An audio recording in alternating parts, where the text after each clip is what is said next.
Pre-calculus, chapter 4, lesson 3, and I wanted to wrap up this lesson by doing a number of examples where we calculate a trigonometric ratio from an angle given in radian measure.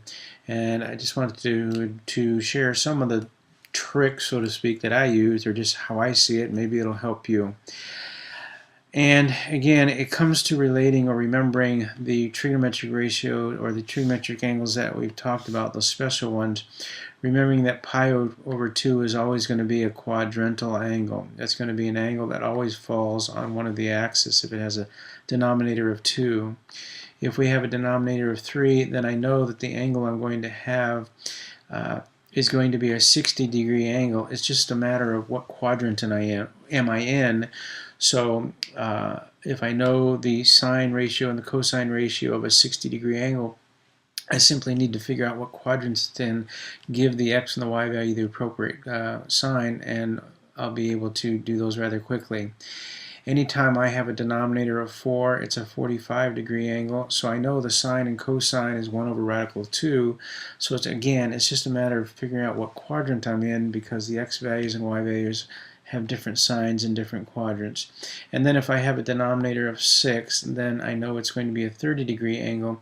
And again, if I know those sines and cosines of a 30-degree angle, sine being a half, cosine being radical 3 over 2, and with this 60-degree, it's just the kind of opposite of that. The sine is radical 3 over 2 and the cosine is 1/2. If I can remember those, then again, all I'm doing here is figuring out what quadrant I'm in, and the rest is pretty easy. So remember these quadrantal or these special radian measures, and as we go forward, again, I'll do a number of examples. You watch as many as you need. So if we take a look at this first one here, what I like to do is if I take a coordinate grid and just kind of sketch it there, and we'll talk about that in a minute. Now, because it's a denominator of 6, I know it's a 30-degree angle. So I know that the sine of 17 pi over 6 is going to be a half. The value of it's going to be a half. The only question is it positive or negative? And I know that the cosine of 17 pi over 6 is going to be radical 3 over 2. The only question is it going to be positive or negative? And I know that the tangent of 17 pi over 6 is going to be 1 over the square root of 3. The only question is what sign, or what the sign is going to be, positive or negative. And then the reciprocals are going to be the same. So because this is a cosecant, that's the reciprocal of the sine, I know that the value is going to be 2. The only question is it positive or negative? And that's determined by where the angle falls. So you can see how knowing the triangles, or knowing those ratios, can help me come up with the value very quickly. So then all I have to do is figure out what quadrant we're in. So the way I look at it is the denominator tells me what measure of the angle is. This numerator number tells me how many of those angles that I have. In other words, this I look at as being 17 times pi over 6. So these are 30-degree angles, and there's 17 of them. Okay. Now I know that this is pi divided by 6, so I know that there's 6 of them in half a circle, because pi, which is half a circle, is divided into 6 equal parts. So I know in a half circle there's 6. So here's 6, here's 12, and now 6 more would be 18. Now I'm 1 short of 18, which means the last one is going to be right in here. So I'm in quadrant 2. And I know because the sine, the cosecant is related to the sine value, which is related to the y value. The y values are positive in both quadrant 1 and 2, so I know this has a positive 2 value, so this would be the cosecant of 17 pi over 6. So to kind of summarize, let me erase this and kind of summarize how I look at it. I take the 17, that tells me how many of these angles that I have. Pi over 6 tells me what kind of angle it is. That's a 30-degree angle. And this means I have 17 of them. So then I just count around the circle how many I have. Pi, which is half a circle, is divided into 6 parts. So the denominator tells me how many of these 30-degree angles there are in half a circle. So then you just have to count them. 6, 12. This would be 18 all the way to here. I'm 1 short of that. So I'm 1 short. So this is my 30-degree angle. And then I relate the sine as being positive here and here, and the sine negative here and here. That will give me the sine of the value. So let me do a few more. I'll talk you through a few more, and then we'll kind of pick up the pace here as we get better at knowing what these are. All right, again, this is, I think of this as 23 30-degree angles, pi over 6. So I'm looking at cotangent, which is y over x. So I know that the cotangent is going to be radical 3 over 1. The only question is it positive or negative? Well, I have 23 of them, and there's 6 of them in half a circle. So here's 6, 12, 18, 24 would be all the way around. So I'm 1 short, so that means I'm in this quadrant here. And in this quadrant, the x is positive and the y is negative, and because tangent is x over y or y over x for cotangent, or x over y for cotangent, the tangent is going to be negative, so I know this has a negative radical 3. All right, now let me do the next one, and I'll show you how you can use reference triangles. If you're getting a little lost with what I'm doing, you always have the option of drawing a reference triangle to help you out. So in this case, if I draw my coordinate grid, I'm negative pi over 6. Again, 6 is a 30-degree angle, and I'm going negative direction, and I only have one of them. So negative pi over 6 would be this angle right here, and I know it's 30. If I draw my reference triangle and then put in my sides, this is the shorter side too. Now, cosecant is the inverse, or excuse me, the reciprocal of the sine. If the sine is, well, let me just do this real quick. So this coordinate is radical 3 and negative 1 if I think about this being a unit circle. So the cosine is simply the x value and the sine is the y value. The y value here is negative 1, but this, oh, wait a minute, I gotta back up a second. That's not a unit circle, sorry.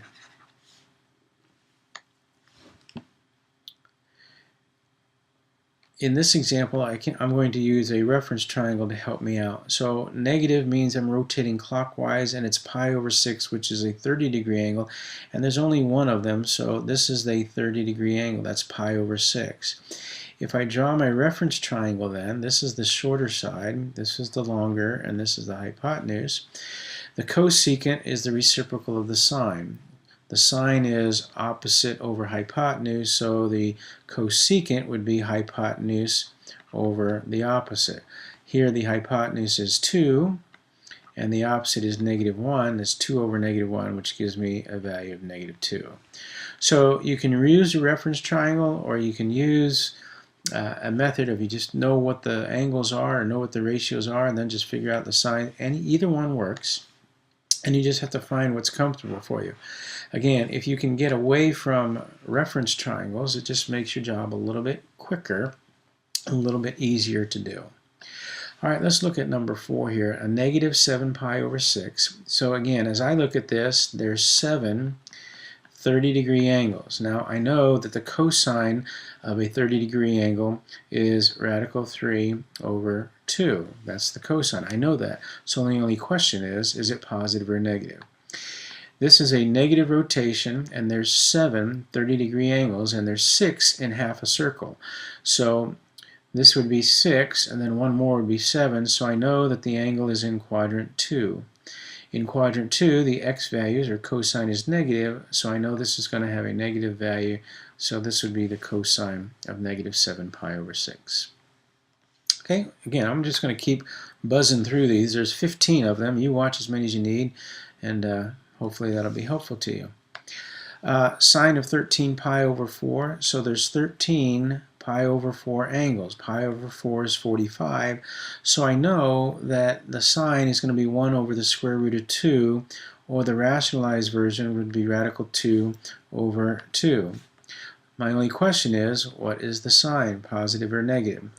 There's 13 of these angles, and there's 4 in half a circle, so I'm just going to count counterclockwise because it's positive. So this would be 4, this would be 8, and then this would be 12, and then one more would be 13. So that puts me in quadrant 3, and the y values in quadrant 3 are negative, therefore the sine value is negative, so I have a negative radical 2 over 2. All right, let's look at number 6 here. Sine of 3 pi. Now, this is interesting. We didn't really talk about this, but this is a multiple of pi over 2, or I can look at this as 3 pi angles, pi being half a circle. So there's 3 of them, so I go 1, 2, 3. I end up here. It's a quadrantal angle, and you remember for a quadrantal angle we use the coordinate of the point, the sine value relating to the y value, so here the sine would be 0. Okay, let's look at number 7 here. Again, I'm just going to buzz through this. Sine of 4 pi. So again, here there's 4 half circles. So 1, 2, 3, 4 puts me back here. This is 1, 0. I'm looking for sine or the y value, so the sine is 0. Secant is related to cosine. Okay, so the cosine is what do I say? Cosine is the x value. I'll get it. Cosine is the x value. The secant is reciprocal of that, so the secant is going to be 1 over the x value. So we want to remember that. So it's a pi over 2, so I know it's a quadrantal angle, and there's 5 of them. There's 5 pi over 2 angles, or 90-degree angles, and we're rotating negative, so that's clockwise. So these are 90-degree angles, so here's 1, 2, or there's 2 of them in half a circle, so here's 2, 4, 5 would put me right here, and the coordinate of this point is 0, negative 1. The secant is 1 over the x value. That would be 1 over 0, which is undefined, so I have an undefined value here at this negative 5 pi over 2. All right. Let's look at tangent here of 3 pi over 4, and again this is 3 45-degree angles. So 45-degree angles counting in the counterclockwise division or direction because it's positive. There's 4 45-degree angles in half a circle. I only need 3, so I'm not quite to 4. I'm 1 short of that. So I'm in quadrant 2. And in quadrant 2, because the x value is negative and the y value is positive, the tangent is going to be negative. It's the x over the y. I know that the tangent in a 45, 45, 90 is 1 because it's 1 over 1, or the same length side over the same length side, and because I'm in quadrant 2 it's negative, so the tangent would be a negative 1. Okay, in this, I look at this and I see, oops, that I don't have my pen. This is 23 45-degree angles. And again, there's 4 of them in half a circle. So I know that the sine is going to be 1 over radical 2, or the rationalized version of radical 2 over 2. The only question is, what is the sine, positive or negative? There's 23 angles, 4 of them in half a circle, going clockwise because it's negative. So here's 4, 8. So there's 8 in a full circle, so I'm going to go 16, and then there's 20, and then 24 would be all the way around, so 23 would be 1 short of that. I'm in quadrant 1. The y values are positive, so the sine value is positive, so I have radical 2 over 2. All right. Cotangent, 11 pi over 3, and again, that's 11 60-degree angles, and there's 3 of them in half a circle. So the cotangent, well, let's see, the 60-degree, the cotangent, I'll get it.